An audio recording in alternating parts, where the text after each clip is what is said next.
ಅದು ಅದೇ. ಹೇಗೆ? ಒಂದಿನ ನಾಟ್ಯಕ್ಕೆ ಅಂತ ಕೊಂಕಣ ದೇಶಕ್ಕೆ ಹೋಗಿದ್ದೆ. ಹೌದು.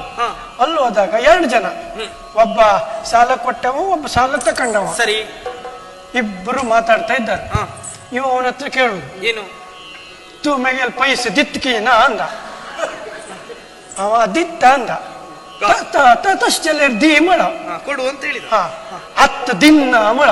ಈಗ ಕೊಡುದಿಲ್ಲ ಅಂತ ಆಡಿ. 10 ಜೌಕ ಜಲ್ಲ ತಕ್ಕ ದಿತ್ತ ಮಳ.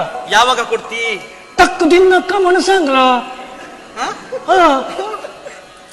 ದಿತ್ತ ದಿನ್ನ ತೋದಿತ್ತ ತೋದಿನ್ನ ತಕ್ಕದಿತ್ತ ತಕ್ಕದಿನ್ನ.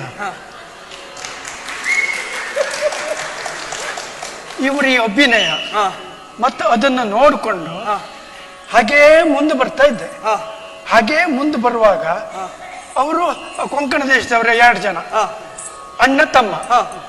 ಅಣ್ಣ ಚರ್ಮವಾದ್ಯವನ್ನು ಇಟ್ಕೊಂಡು ಮೆತ್ತಿಯ ಮೇಲೆ ಕೂತ್ಕೊಂಡಿದ್ದಾನೆ.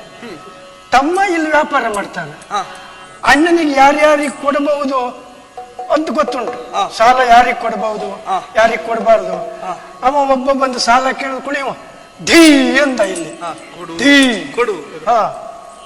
ಮತ್ತೊಬ್ಬ ಬಂದ್ರೆ ದಿನಕ್ಕ ತಕ್ಕ ದಿನಕ್ಕ ಗುಡುಗುಡಿಸ್ಕೊಂಡು ಒತ್ತ ಬರ್ತಾ. ನೀ ಅವನ್ ಕೊಟ್ಟು ನಿನ್ನ ಮನೆ ಗುಡಿಸ್ಕೊಂಡು ಹೋಗ್ತಾ ಹಾಗೆ. ಹೀಗೆ ಅದನ್ನೆಲ್ಲ ನೋಡ್ಕೊಂಡು ಈ ನಾಟ್ಯ ಸೃಷ್ಟಿ ಮಾಡೋದ್ ನಾನು. ಹೇಗೆ? ಆ 3 ಕಾಸಿನ ಬರುತ್ತೆ ಮುನಿ.